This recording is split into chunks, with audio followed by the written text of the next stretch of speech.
আচ্ছা, একটা কথা হচ্ছে যে আমি নিজে খুব ওই ইন্টারভিউ, মাস্টার ক্লাস, কথোপকথন এসব দেখতে খুব ভালোবাসি। অনেক কিছু জানা যায় একজন মানুষ যে সাকসেসফুল হচ্ছে, তার পুরো জার্নিটা শোনা যায়।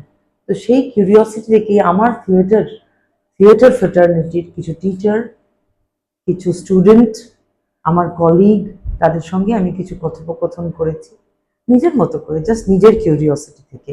সেগুলো খুব ডিপ, খুব সিনসিয়ার। আমি খুব পজিটিভ। থিয়েটার রোজ লোক বাড়ছে। ছোট থেকে থিয়েটার ছাড়া আর কোনো দিকে মন দিইনি। অনেকে মিলে অসাধারণ থিয়েটার করছে।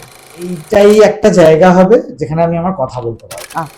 আমার কাছে আমার নিজের জীবনের মানে আমি তৈরি করছি। হ্যাঁ, একটা কোনো উন্নতি আমার লাগে। ঠিক, মানে সেটা আমাকে করতে দিল না, আমি এই দুঃখ প্রকাশ করতেই রাজি।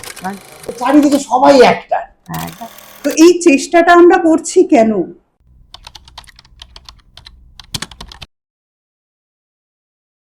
যদি আপনাদের ভালো লাগে তাহলে আমি খুব খুশি হব, এবং আপনারা যদি আরো কিছু জানতে চান, যে এই এই জিনিসগুলো আপনারা জানতে চান, থিয়েটার সম্পর্কে এই কৌতূহলগুলো আপনাদের আছে, তাহলে আমাকে বলবেন।